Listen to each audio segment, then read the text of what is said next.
पादौ च भूमि संस्थाप्य पृष्ठ पार्श्वे निवेशयेत् स्थिरकायं समसाध्य गोमुख गोमुखा कृते।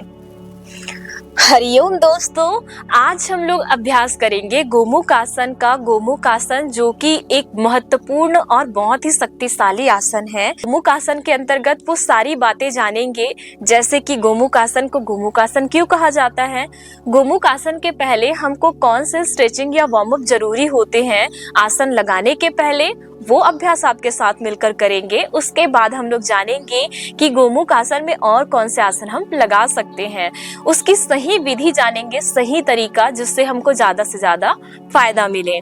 देखेंगे उन सारी सावधानियों को और जानेंगे कि किन किन लोगों को इन आसन को नहीं करना है। हम सारी उसके बेनिफिट जो लाभ है वो देखेंगे।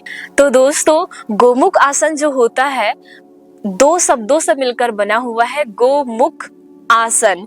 इसका अर्थ होता है गौ के मुख के समान आसन। आसन अर्थात होता है कि स्थिर अवस्था जिसमें हम बैठते हैं या लगाते हैं तो हमारे प्राणों का प्रवाह अच्छे से होता है। अब हम जानते हैं कि इसको लगाने के पहले, इस आसन को करने के पहले हमको कौन कौन से आसन, या तो फिर उसको लगाने के बाद कौन से आसन, साथ में कौन सा वार्म अप स्ट्रेचिंग हमको जरूरी होता है। दोस्तों, हमको गोमुख आसन के दौरान अपने पैरों को मोड़ना पड़ता है, दोनों घुटने को एक लाइन पे लाना पड़ता है, अपनी एड़ियों को अपने हिप की तरफ, अपनी कमर की तरफ लगा करके रखना पड़ता है। इसके लिए आपको आपकी जो थाई है, हिप है यानी जंघा, और साथ में नी का जॉइंट, लेग हमारा खुला होना चाहिए। हम उसका वार्म अप पहले करेंगे। उसके बाद हमको उठाना रहता है हाथ अपना। जैसे हम अपने लेफ्ट वाले हाथ को पीछे से लेंगे, क्योंकि मैंने लेफ्ट वाला पैर नीचे से लिया हुआ है, और राइट वाला हाथ मैं ऊपर से लेंगू, क्योंकि मैंने राइट पैर को ऊपर रखा हुआ है। तो आपके शोल्डर ओपनिंग होनी चाहिए, हैंड्स के जो जॉइंट है वो खुले होने चाहिए। आपको जस्ट सामने ऊपर सीना तान करके अच्छे से इस आसन को लगाना है। तो इस दौरान आपकी थोड़ी सी बैक की भी स्ट्रेचिंग होनी चाहिए, गर्दन की थोड़ी सी स्ट्रेचिंग होनी चाहिए। तो हम लोग सबसे पहले अभ्यास करेंगे। तो पहले पैर को हम लोग दंडासन की स्थिति में लेकर के आएंगे। दंडासन की स्थिति में पहले हम पैर को लंबा करके फ्री कर लेंगे। अब लंबा करने के बाद हल्का हल्का फ्री कीजिएगा और अपने राइट वाले पैर के पंजे को अपनी चेस्ट की तरफ, अपने सीने की ओर ला लेंगे। फिर दूसरे पैर को उसी प्रकार से खींचेंगे, सांस भरते हुए। आप इस आसन को खड़े होकर के भी कर सकते हैं, इस अभ्यास को आप खड़े होकर के भी कर सकते हैं। आप सांस लेते अपनी तरफ खींचेंगे और सांस छोड़ते हुए उसको ढीला छोड़ेंगे। आप अपने पास एक दुपट्टा या डोरी रखिएगा, रस्सी रखिएगा, अगर आपका हाथ पीछे से नहीं पकड़ाता है तब। अब उसके बाद दूसरा पैर सांस भरते हुए, पूरा खिंचाव आपको आपके पैर में होना चाहिए। फिर सांस छोड़ते हुए उसको साइड कर दीजिए सीधा। फिर सांस लीजिए, सांस छोड़ते हुए। इस दौरान आप अपनी पीठ को सीधी रखिएगा, सांसों पे ध्यान और खिंचाव पे ध्यान। सांस छोड़ते हुए ढीला, फिर से सांस भरते हुए खींचिए, सांस छोड़ते हुए। इस प्रकार से अभ्यास को कम से कम 20 बारी, एक पैर से फिर दूसरे पैर से, फिर थोड़ी देर हम लोग रोक के रखेंगे। तो आपके साथ अभ्यास में मैं थोड़ा सा रोक के रखूंगी और पीठ को कोशिश करूंगी सीधा रहे, खिंचाव मेरे पूरे पैर में आएगा। अब इसके बाद हल्का सा इसको रोकने के बाद मैं क्या करूंगी, अपने पैर के पंजे को, राइट वाला पैर का पंजा लेफ्ट वाले एल्बो जॉइंट, कोहनी जॉइंट में मैं फंसा करके रखूंगी ऐसे। अब अपने दूसरे एल्बो को, राइट वाले एल्बो को नी वाले जॉइंट से ऐसा बाहर की तरफ से, और हाथों को लॉक कर लूंगी। अब थोड़ा थोड़ा मैं इसको झूला झुलाऊंगी इस प्रकार से, बाहर की तरफ, अंदर की तरफ। अब आप सांसों की गति सामान्य भी रख सकते हैं, या तो सांस लेते हुए आप बाहर लीजिएगा, सांस छोड़ते हुए अंदर लीजिएगा। ध्यान दीजिएगा आपका दूसरा पैर सीधा रहना चाहिए, और पूरी निगरानी आप अपने आसनों के दौरान अपने मांसपेशियों का, सांसों का हल्का हल्का झूला झुलाएंगे इसको। सांस लीजिए, सांस छोड़िए, सांस लीजिए, सांस छोड़िए, अच्छे से अंदर बाहर करते जाना है आपको। इस दौरान आपको खिंचाव महसूस होगा आपके पूरे पैर में, पूरे हिप तक आपको अनुभव होगा। अब उसके बाद हम लोग इस पैर को भी ढीला छोड़ देंगे। थोड़ी देर हम लोग इसी प्रकार भी रोक करके रखेंगे। रोकने के बाद हम लोग खिंचाव पूरा अनुभव करेंगे अपने पूरे साइड में। फिर उसके बाद इसको ढीला छोड़ेंगे। दूसरा अभ्यास हम दूसरे पैर से करेंगे। उसके बाद हम अपने दूसरे पैर को अपनी तरफ रोक के रखेंगे, अपनी तरफ खींच लिए, अपने सीने से लगा लिए, पीठ सीधी रखिए, आंखें बंद करके खिंचाव अनुभव किए। इसके बाद मैं अपने राइट वाले एल्बो से अपने लेफ्ट फुटप्रिंट को यहाँ पे फिक्स कर लूंगी। लेफ्ट फुटप्रिंट मैंने राइट वाले एल्बो पे फिक्स किया और ये जो हाथ है वो मेरे सिम्स बोन के लाइन पे आएगा। ये मेरा जो फोरआर्म है वो सिम्स बोन के लाइन पे आएगा। मैं एक बार इधर से दिखा रही हूँ आपको तिरछा थोड़ा। आपका जो हाथ है फोरआर्म वो आपके सिम्स बोन पे आएगा। अब दूसरा एल्बो इस तरफ प्रकार से, जिस पैर को आप फोल्ड किए हैं उसका एल्बो घुटने के ऊपर से ऐसा जाना चाहिए। घुटने वाला जॉइंट और एल्बो वाला जॉइंट एक लाइन पे। यहाँ पे फुटप्रिंट हम लोग एल्बो जॉइंट पे फिक्स किए हैं। दोनों हाथ हम लॉक कर लेंगे। फिर से उसी प्रकार झूला झुलाएंगे। सांस भरे, सांस छोड़े, सांस भरे, सांस छोड़े, सांस भरे, सांस छोड़े। थोड़ा थोड़ा फ्री कीजिएगा, हल्का हल्का। अब उसके बाद थोड़ी देर करने के बाद 10 से 20 सेकंड तक सांस लेते इसको चिपका करके होल्ड कीजिए। फिर से खिंचाव आपको जंघाओं में, जंघाओं की मसल्स में, हिप में और थाई में। अब अपने पैर में भी खिंचाव अनुभव करेंगे जब आप पैर को अपनी तरफ खींचेंगे। टोज आप आउट कर सकते हैं और थोड़ी देर रोक के रखिए।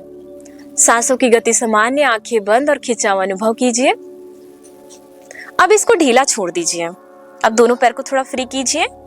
ये तो हो गई पैर की बारी। हम लोग साइड साइड भी हमको ट्विस्ट करके हल्का हल्का लेंगे।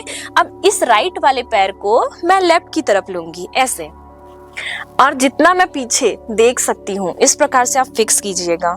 अगर आप इस प्रकार से हाथ नहीं पहुंचा पाते हैं तो आप हल्का सा पीछे देखते हुए अपने राइट वाले हाथ को और पीछे ले लेना। सांस लीजिए, सांस छोड़ते हुए वापस आइए। अब दूसरे पैर को इसी प्रकार से आपका लेफ्ट वाला फुटप्रिंट राइट की तरफ जितना अंदर आप मोड़ सकते हैं, क्योंकि आपको गोमुख आसन में पैर को अंदर, हील को हिप की तरफ लेके जाना है यहाँ। तो उसी प्रकार से आप मोड़ेंगे। आप इस प्रकार से पैर को पकड़ लिए, फिर वापस आए दूसरी बार फिर से, और इसी प्रकार 10 से 20 बार अभ्यास करने के बाद आप इसमें रोक के रखेंगे। आप फिर से वैसे ही हल्का सा स्ट्रेच, फिर वापस आएंगे, फिर दूसरा पैर,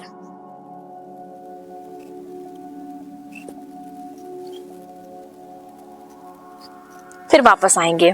अब होल्ड भी कर लेंगे आप लोग। इसके बाद हम लोग जाएंगे अपने बैक की स्ट्रेचिंग के लिए।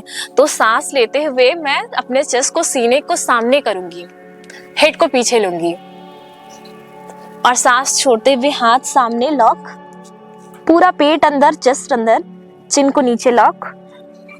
फिर सांस लेते हुए ऊपर और सांस छोड़ते हुए हाथ मिलाना है, ऐसा पूरा कर्व बनाना है। फिर सांस भरते हुए इसको सामने, सांस छोड़ते हुए फिर से मिलाना है। इस अभ्यास को आपको 10 से 20 बार करना है। उसके बाद हाथों के मूवमेंट में आते हैं।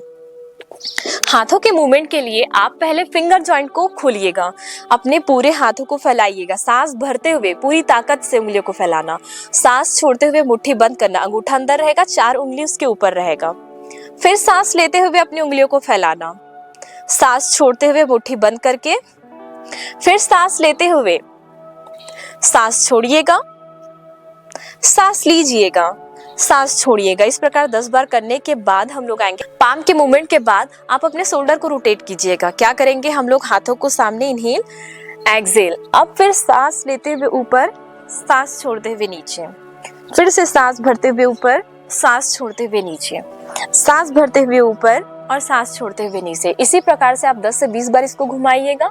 फिर दूसरा हाथ दूसरी तरफ से, फिर सांस भरते हुए सांस छोड़ते नीचे, फिर सांस भरते हुए और सांस छोड़ते हुए नीचे। आप इसमें हाथों को लंबा करके भी घुमा सकते हैं। उसके अलावा आप क्या करेंगे, अपने राइट वाले पाम को राइट शोल्डर पे लीजिएगा। अब अपने लेफ्ट वाले पाम को राइट एल्बो पे लीजिएगा। सांस भरते हुए पीछे, इस प्रकार से आप हाथ को पीछे पीठ की तरफ लेके जाइएगा। आपने सांस लिया, पीछे लेके गए पीठ की तरफ, सांस छोड़ा, वापस लेके आए, फिर सांस लिया,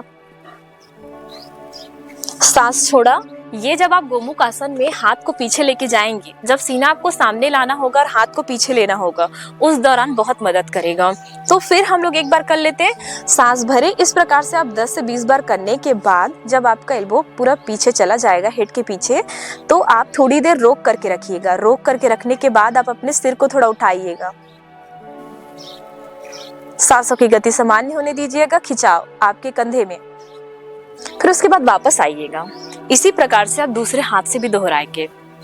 फिर वापस इनहेल करते, अब फिर से लेफ्ट वाला पाम शोल्डर पे, राइट वाला पाम एल्बोस पे, लेफ्ट वाले, और सांस लेते हुए पीछे, फिर पीछे जाएगा आपका पूरा हाथ, सांस छोड़ते हुए नीचे। अब आते हैं, हमको नीचे भी लेना है। हम हाथ की ऊपर की तो स्ट्रेचिंग कर लिए, हमको नीचे से भी हाथ लेना है। तब हमारा हाथ इस प्रकार से जाएगा। तब हम क्या करेंगे, अपने हाथ को आप अपने राइट वाले पाम से लेफ्ट वाले एल्बोस को पकड़ लीजिएगा, यानी दाएं हथेली से अपने बाएं वाली कोहनी को पकड़ लीजिएगा। अब कोहनी पकड़ लिए, अब अपने बाएं वाले हाथों से, पाम से अपने दाएं वाले कोहनी को, यानी राइट कोहनी को पकड़ेंगे, राइट एल्बो को पकड़ेंगे। आप पकड़ लिए, अब थोड़ा थोड़ा और अंदर जाइए, हल्का हल्का उंगलियों को चलाइए। इस प्रकार से आप जितनी दूर पहुंच गए, आप थोड़ी देर रोक के रखिए, खिंचाव आपके पूरे हाथों में आएगा। अब थोड़ी देर इसी प्रकार खिंचाव अनुभव करते हुए रोक करके रखिएगा। सीना सामने, सिर ऊपर। थोड़ी देर होल्ड करके रखिएगा इसी प्रकार। अब इसके बाद आप वापस आएंगे, इसको फ्री छोड़ेंगे। आप चाहे तो हल्का हल्का खिंचाव के साथ इसमें और स्ट्रेचिंग हल्की हल्की, इसको एक हाथ को थोड़ा और, एक हाथ को इस प्रकार से खींच लिए। एक बार और दिखा रही हूं मैं, एक हाथ को इस प्रकार से खींचे, फिर दूसरे हाथ को, जिससे आपको पीछे से हाथ लेने में आसानी हो, फिर दूसरे हाथ को, फिर इस प्रकार से आप स्ट्रेचिंग कर सकते हैं। उसके अलावा अब गोमुख आसन लगाने के पहले आप हाथों को एक बार देखिए कि आपके हाथ कितने ओपन हो गए हैं। ये अभ्यास आपको कम से कम 1 हफ्ते करने पड़ेंगे, तब आपके हाथों के जॉइंट जो है वो खुलेंगे, आपके पैर के जो जॉइंट है वो खुलेंगे। तब आप बहुत अच्छे से गोमुख आसन को लगा करके लंबे समय के लिए रोक सकते हैं। अब हम लोग क्या करेंगे, रस्सी, बेल्ट, दुपट्टा, आपके पास जो भी अवेलेबल होगा आप लीजिएगा। इस प्रकार से मेरे पास बेल्ट रखा हुआ है, योगा बेल्ट मैंने लिया हुआ है, तो योगा बेल्ट आप दुपट्टे की मदद से भी इसको कर सकते हैं। रस्सी कोई चौड़ा सा होगा, इसी प्रकार से आप उससे भी कर सकते हैं। अब क्या करूंगी, मैं अपने जो हाथ को मैं लेने वाली हूँ ऊपर, मैं राइट को पहले लेने वाली हूँ। लेफ्ट को तब लेना जब आप इजीली, बहुत आसानी से हाथ को आपके खुले हैं और पकड़ सकते हैं। लेकिन अगर आपको बेल्ट की सहायता लेनी है, तब आप क्या करेंगे, अपने जिस हाथ से आप बेल्ट पकड़ने वाले हैं, ऊपर जिस हाथ को लेने वाले हैं, उस हाथ को पहले आप ऊपर रखिएगा और फिर आप अपने दूसरे हाथ को पीछे पकड़िएगा। अब मैं आपको पीछे से दिखाती हूँ। आपने क्या किया, अपने राइट वाले हाथ को ऊपर लेना है आपको पहले, क्योंकि आप राइट लेग को पहले ऊपर लोगे। तो मैंने राइट हैंड को पहले ऊपर लिया, मैंने अच्छे से बेल्ट को पकड़ लिया, ग्रिप मेरा अच्छे से है, पाम मेरा पीठ की तरफ रहेगा ऐसा। अब उसके बाद मैं उल्टा करूंगी इसको। अब मेरा हाथ थोड़ा खुला हुआ है, इसलिए आसानी से इतना जा रहा है। अगर आपका हाथ लॉक रहेगा तो आप यहाँ तक पहुंच पाओगे, ठीक है। आप यहाँ तक भी बहुत सारे लोग पहुंचते हैं, यहाँ तक ऐसे रहते हैं। आप कोशिश कीजिएगा, आप इस प्रकार से हाथों की स्थिति पहले देख लीजिए एक बार। मेरा पाम इधर है और मेरा जो दूसरा वाला हाथ है उसका पाम मेरा पीठ की तरफ से उल्टा है, मतलब पाम का पिछला हिस्सा मेरे पीठ से लगा हुआ है, और जो हाथ ऊपर है उस हाथ का जो पाम है वो पीठ की तरफ है सामने, और ये उल्टा, दोनों हाथ उल्टा स्थिति में है। अब मैंने बेल्ट को पकड़ा था अपने राइट वाले हाथ से, वैसी स्थिति में रखिएगा। राइट वाले हाथ से पकड़ा था, अब अपने लेफ्ट हैंड से मैं पकड़ लूंगी ऐसा। अब बेल्ट को मैं पकड़ते हुए सिर को सामने, चेस्ट को सामने, अब धीरे धीरे इस बेल्ट में आगे बढ़ते जाऊंगी। आप ध्यान देंगे, आपको बहुत ज्यादा खिंचाव नहीं देना है। मेरा हाथ खुला हुआ है इसलिए वो आसानी से पकड़ा गया, लेकिन अगर आपका हाथ यहाँ तक पहुंच रहा है तो आप इसी अवस्था में कुछ दिनों तक अभ्यास करेंगे। अब इसी प्रकार पकड़ लेने के बाद आप क्या करेंगे, थोड़ा सामने झुकना, थोड़ा पीछे झुकना। इस अभ्यास को आप खड़े होकर के करेंगे तो और ज्यादा अच्छा बनेगा। सांस लेना पीछे, सांस छोड़ना सामने। आप खिंचाव के साथ जब करेंगे तो धीरे धीरे क्या होंगे, हाथ खुलने लगेंगे आपके, तब आप गोमुख आसन में हाथ को बहुत अच्छे से पकड़ पाएंगे। इसके बाद अब आते हैं हम लोग हल्का हल्का हेड के मूवमेंट में। सांस भरते हुए थोड़ा सा हेड को ऊपर ले लेंगे हम लोग, सांस छोड़ते हुए फिर नीचे लाएंगे। इस प्रकार से हल्का हल्का हम लोग स्ट्रेचिंग अपनी गर्दन की कर लेंगे, हेड की कर लेंगे। अब इस प्रकार से स्ट्रेचिंग करने के बाद हम लोग चलेंगे गोमुख आसन के लिए। गोमुख आसन के लिए हमने पूरा स्ट्रेचिंग कर लिया। गोमुख आसन की स्थिति में कैसे आना है, आप पहले दंडासन की स्थिति में पैर को लंबा कर लेंगे।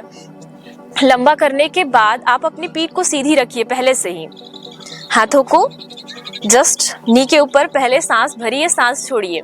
अपने आप को सबसे पहले आप आसन के लिए तैयार कीजिए। कभी भी कोई भी आसन आप तुरंत अचानक नहीं लगाएंगे।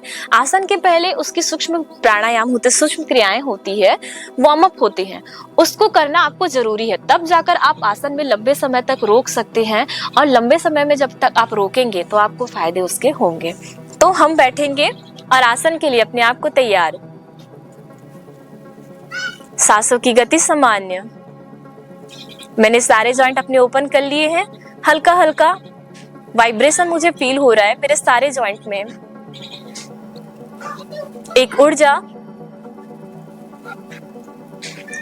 अब मैं क्या करूंगी, अपने राइट वाले पैर को, आप कोशिश कीजिएगा आसन के दौरान आप अपनी आंखें बंद करेंगे जब आप फाइनल पोज में रहेंगे तब। अब क्या करेंगे, मैं अपने राइट वाले पैर के पंजे को, राइट फुट प्रिंट को लेफ्ट की तरफ, या तो फिर अगर आपका जॉइंट अच्छे से ओपन है तब आप नॉर्मल इसको फोल्ड कर लिए। अब फोल्ड करने के बाद तुरंत आप अपने लेफ्ट वाले पैर को राइट की तरफ मोड़ लीजिएगा। मोड़ लिया मैंने। अब क्या करूंगी, मैं अपने लेफ्ट वाले पैर का जो हील है वो मेरे हिप से थोड़ा लगना चाहिए, आगे टच होना चाहिए। बहुत सारे लोग गलती ये करते हैं कि उन लोग ऐसे बैठ जाते हैं। आपको आसन लगाते समय पूरी सावधानी बरतनी है कि किस प्रकार आसन को किया जाता है। तो आप बस हील को हिप से टच कराएंगे, उसमें बैठेंगे नहीं। बस आपका जो एड़ी है वो आपकी कूल्हे वाले रीजन को बस स्पर्श करेगा। अब क्या करेंगे, आप अपने राइट वाले पैर को और अंदर मोड़ लेंगे। अब आपका राइट वाला जो एड़ी है, आपका राइट वाला जो हील है वो आपके लेफ्ट वाले हिप को टच करेगा। अब आप दोनों नी को एक लाइन पे मिलाएंगे इस प्रकार से। अब मिलाने के बाद बहुत सारे लोग इस प्रकार से बैठ जाते हैं या तो फिर उठा रहता है। आप उसको पास पास मिला के रखिए, गोमुख के समान दिखना चाहिए। मैं आपको एक बार सामने से दिखा रही हूँ कि आपको नीस को किस प्रकार से मिलाना है।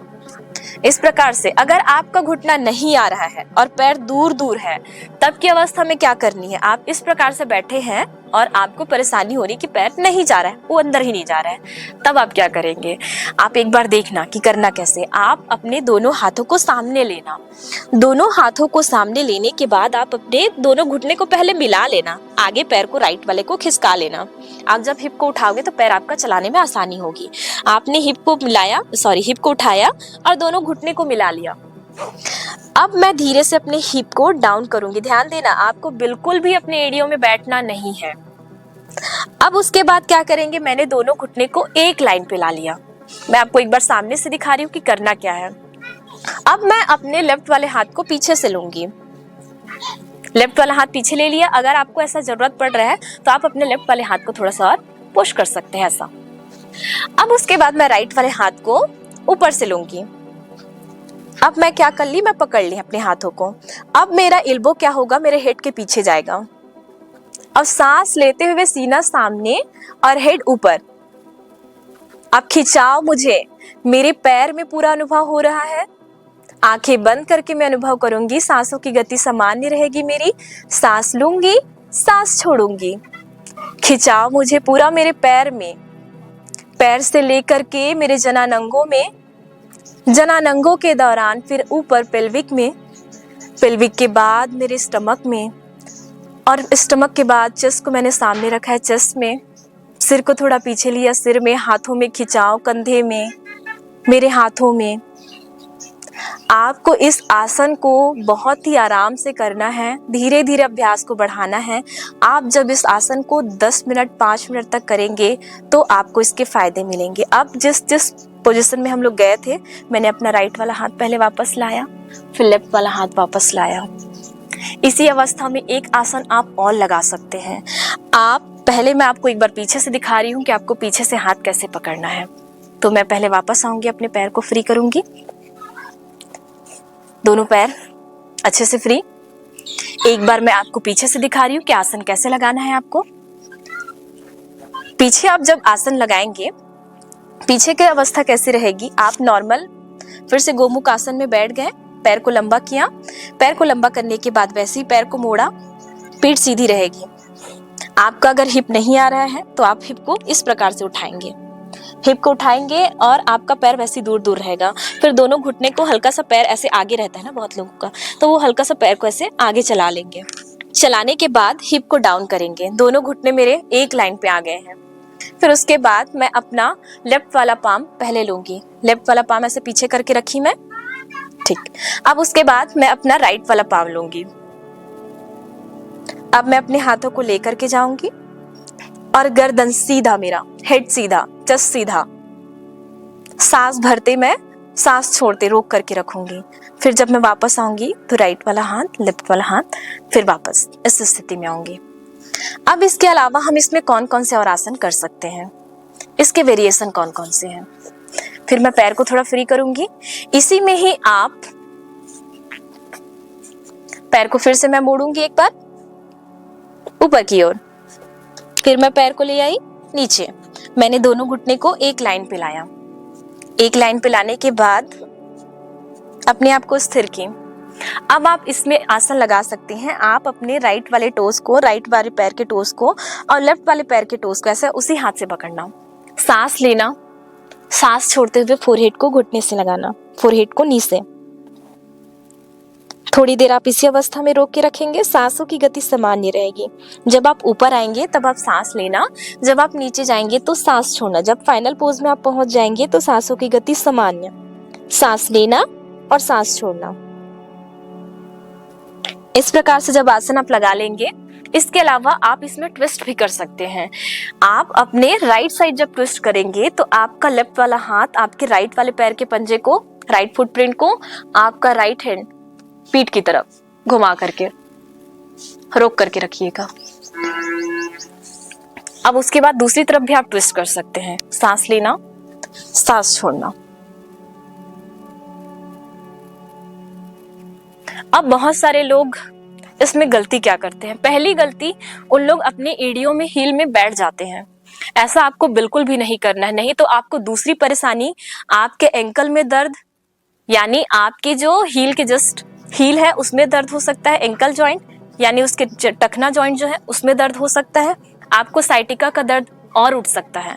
अगर आप सही तरीके से आसन को लगाते हैं, धीरे धीरे अभ्यास को बढ़ाते हैं, तो आपका साइटिका का दर्द जो है वो गायब हो जाएगा। लेकिन अगर आप गलती से भी इस आसन को गलत तरीके से करते हैं तो आपका साइटिका का दर्द और बढ़ सकता है। इसके अलावा जब आप आसन कर लेंगे तब आप पैर को धीरे से लंबा करेंगे। लंबा करके अगर आपको कहीं भी खिंचाव महसूस हो रहा है, मुझे पैर में लग रहा है कि मैंने बहुत देर तक आसन किया था, उसके कारण थोड़े थोड़े खिंचाव बचे हुए हैं, वापस आना, सांसों की गति सामान्य करना। आप आसन के दौरान भी आंखें बंद करके पूरे खिंचाव को महसूस करना, खिंचाव महसूस करना। उसके बाद जब आप आसन को छोड़ेंगे, रिलीज करेंगे और साथ में सामने पैर को लंबा करके बैठेंगे, तब आपको सारे जॉइंट में, कंधे में, पैर की उंगलियों से लेकर के आपके हर एक जॉइंट में आपको हल्का हल्का वाइब्रेशन फील होगा। उसको अनुभव कीजिए। अब अनुभव करने के बाद अपने पैर को पूरा ढीला छोड़ना। ढीला छोड़ने के बाद आप अपने हाथों से ही थोड़ा थोड़ा मसाज कर सकते हैं अपने पैरों को, इस प्रकार से फ्री करना।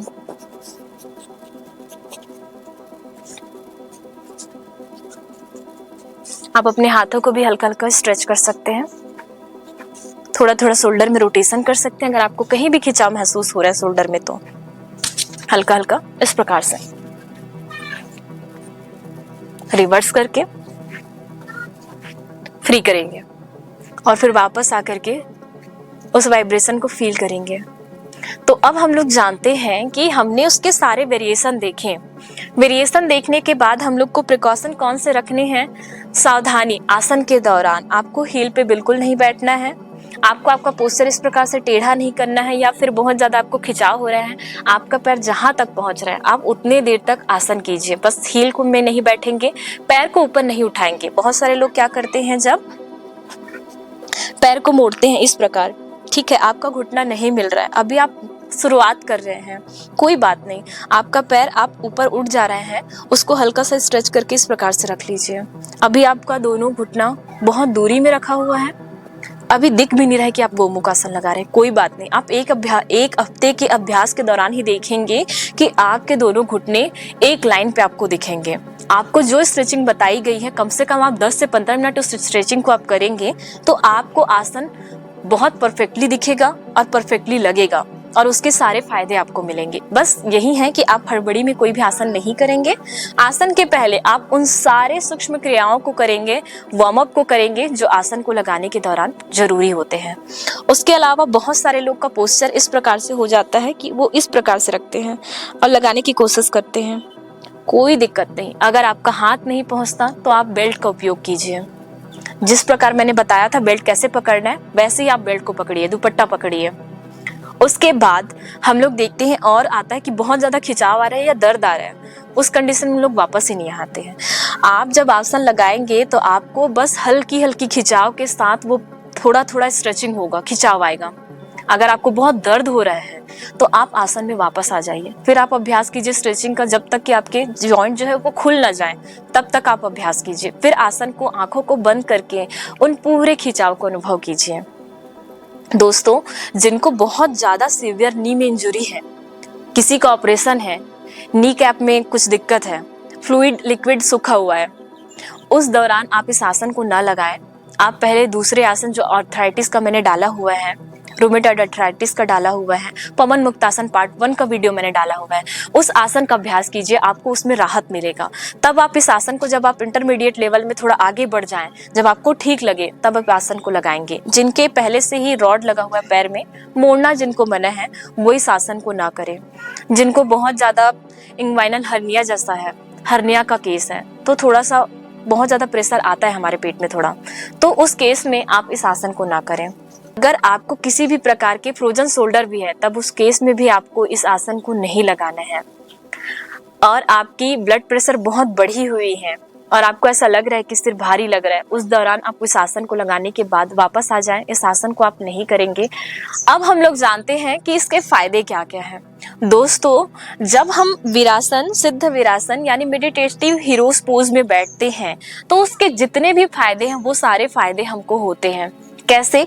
जब आप पैर को मोड़ के बैठे हैं, घुटने आपके एक लाइन पे हैं, आपके हील जो है आपकी हिप से लगे हुए हैं, आप खिंचाव आपके पैर की उंगलियों से महसूस करेंगे, आपको एक स्ट्रेचिंग सा फील होगा। जिनके भी पैर, जांग की जो मसल्स है लटकते हुए दिखाई देते हैं, फैटी दिखाई देते हैं, बहुत शेप अजीब सा दिखाई देता है, उनके लिए ये आसन बहुत अच्छा है। उसके अलावा अगर आपके पैर में मजबूत ही नहीं है, आपके पैर बार बार दुखते हैं, आपको साइटिका की परेशानी है, तो ये आसन आपके लिए बहुत ही असरदार आसन है। उसके बाद देखते हैं कि जिनको रिप्रोडक्टिव पार्ट्स में, जनानंगों में किसी प्रकार की समस्या है, उनके लिए ये आसन बहुत ही असरदार है।